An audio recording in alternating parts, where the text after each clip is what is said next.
رمضان المبارک کا تیسرا اور آخری عشرہ شروع ہو چکا ہے۔ تیسرا عشرہ جہنم کی آگ سے نجات کا عشرہ ہے۔ اللہ تعالیٰ نے اس عشرے میں لیلۃ القدر جیسی 1000 مہینوں سے افضل رات سے نوازا۔ مسلمان اس عشرے میں اعتکاف کرتے ہیں۔ یہی وہ عشرہ ہے جس میں خدا اپنے بندوں کی طرف زیادہ متوجہ ہو جاتا ہے، قبولیت دعا کے مواقع بڑھ جاتے ہیں۔ حضرت عائشہ رضی اللہ تعالیٰ عنہ فرماتی ہیں کہ آخری عشرہ میں حضور صلی اللہ علیہ وسلم عبادت میں اتنی کوشش فرماتے تھے کہ جو اس کے علاوہ دیکھنے میں نہیں آئی۔ ایک اور جگہ پہ فرمایا کہ حضور صلی اللہ علیہ وسلم اس مہینے میں اپنی کمر ہمت کس لیتے تھے۔ رمضان المبارک کے آخری 10 دن ان کاموں میں گزاریں۔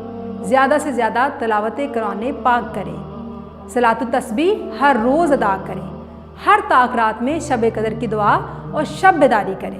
دعا کریں کہ اللہ تعالیٰ تمام مسلمانوں کو اپنی حفظ و امان میں رکھے۔ ہر دن اپنی وسعت اور گنجائش کے مطابق صدقہ اور خیرات کریں، زیادہ سے زیادہ نوافل ادا کریں، دن رات درود پاک کثرت سے پڑھیں، بکثرت استغفار کریں، مردوں کے لیے بخشش اور مغفرت کی دعا کریں۔